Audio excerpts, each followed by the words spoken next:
So with recent earthquake activity putting disaster preparedness in the spotlight, we look at what happens after the earthquake, after the shaking stops. Northern Regional Coordinator for ODPEM, Mr. Marlon Brown, shares essential emergency kit items to help families stay safe while homes are assessed. Good morning. Welcome to Smile. How are you? I am good this morning.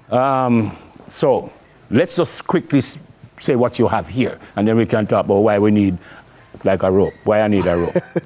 All right, so quickly what we have here, we have the rope, as Never pointed out, blanket, we have crackers, we have raincoat, a small utility knife, toothbrush, toothpaste, safety goggles, gloves, a small first aid kit, flashlight, hammer, water bottle, definitely needed. We have masks, and of course a respirator here, which comes in my lineup for other starter gloves. We have a power bank, which also is a source for lighting, addition to the flashlight. Right, so you're suggesting we must have all these before even the earthquake? Yes, you must why have Why I need a rope? So the rope comes in handy because we have another part of the kit which is outside that I set up, which is the tent. We use a tarpaulin, right, a small tarpaulin to make a temporary shelter, which is what we're promoting this morning. This is in case the building is so badly damaged. Right, you can't go back in, and you need to shelter for a little while. Yeah. Why I need a mask? So we need a mask in case that there's we have dust or other nuisance around that you may need to cover yourself or your loved ones with,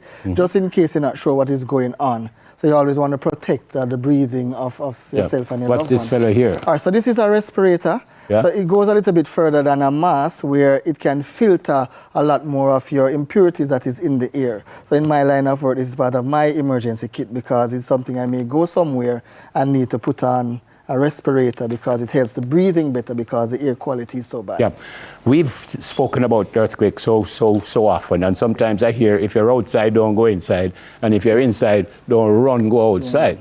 All right, well, let's start with the inside part. If I'm inside and the shaking stops, what do I do? Right, so once you're certain that the shaking stops, and you usually wait anywhere between 10 to 20 seconds because earthquakes usually last that long, and aftershocks come shortly after. That's when you know you want to proceed to make your way to the safest exit that you either have planned or that is available to you because the planned exit may be blocked. You also want to put your grab and go bag either two places where you most likely would be, either near the exit where you're going out, you could grab it to go, or in your bedroom where you may be, you spend a lot of time there so you can grab that to go when you're moving. And so you'd want to move cautiously going outside. Be careful not to cause any further harm or injury to yourself or loved ones while making your way out safely.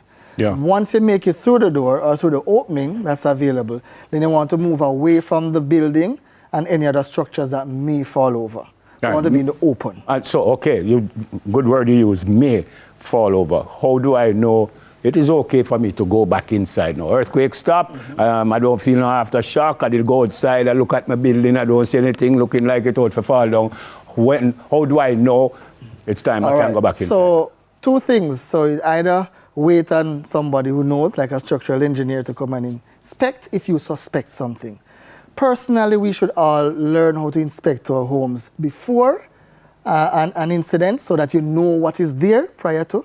And then afterwards, you will see easier. You pick up on anything that came up, any cracks. In other words, I look and I don't see nothing, and then after the earthquake, I see a little line between two walls or something like that. I might say, but that never wasn't there before. There we go. So that means I don't go inside. That means you don't go inside yet, and you may need to call for help. Maybe a neighbor knows about it, a firefighter lives nearby you, or you have to call the municipal corporation. Whosoever that has those expertise that can help to say, based on what I'm seeing, because they may say, send me a video or a picture, let me see it. And they say, it's safe to say, you can go inside, but do not go that side.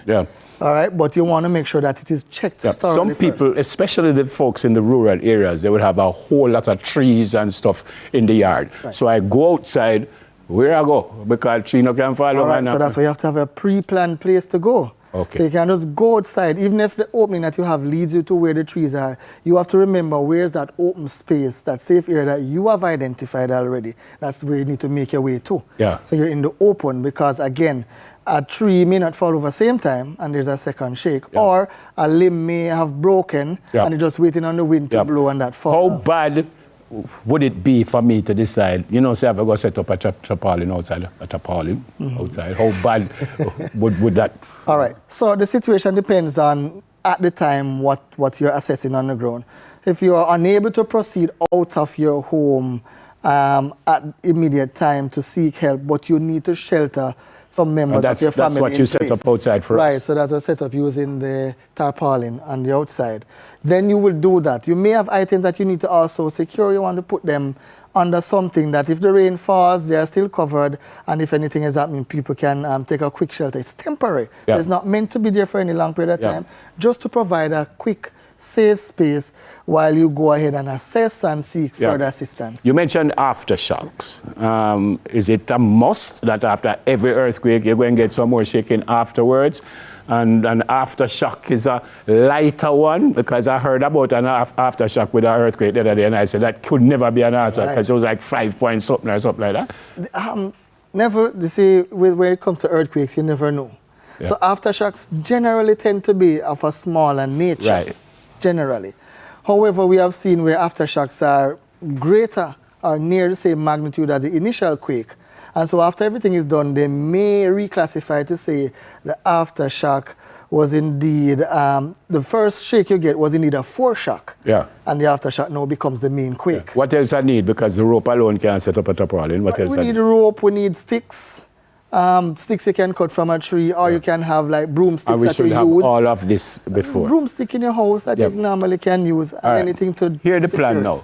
Some of us obviously will not have all of this. Right. Obviously. Tell me the most essential things that we need, that we must have in our yard. You must have. Yeah. All right, water is key. Water. Water is like, you must have your water container. Yep. Right, we always encourage your first aid kit because injuries do happen. First aid kit. Right, you want to have your flashlight. Tree. Yeah. Right, you have to have those. And I would say food items. Okay. Right. So those are... And a power source. Yeah, a power source. Yeah, everybody have phone. Yeah, that would be for your phone just in case. To keep so the power source, more a water container, right. Obviously, water, and you said first aid kit and a flashlight. Your food, your flashlight. But really and truly, you would want to have everything on the table. Really and truly, I want you to have these, because when you have these, you're now better able to maneuver and secure yourself and provide the necessary to others. Thanks very much. Definitely, sir. Hopefully, we will not have any need for all of this, hopefully. But it's not just for earthquakes, it's for any emergencies that will render. Because when you have a hurricane, you can lose light and windows blow out and stuff like that. No, perfectly right, perfectly right. So it's a grab-and-go kit that we're saying that you should have. Yep. And of course, I didn't mention, but it's a given. You know, you have your documents in a waterproof must be in a safe bag, place. Yep. And you want to add that stuff to make sure. Hopefully, we won't need them. He's the Northern Region Coordinator for ODPEM, Mr. Marlon Brown. All right, Nesbeth, once again on the curfew band. They're here. Let's go across to them now.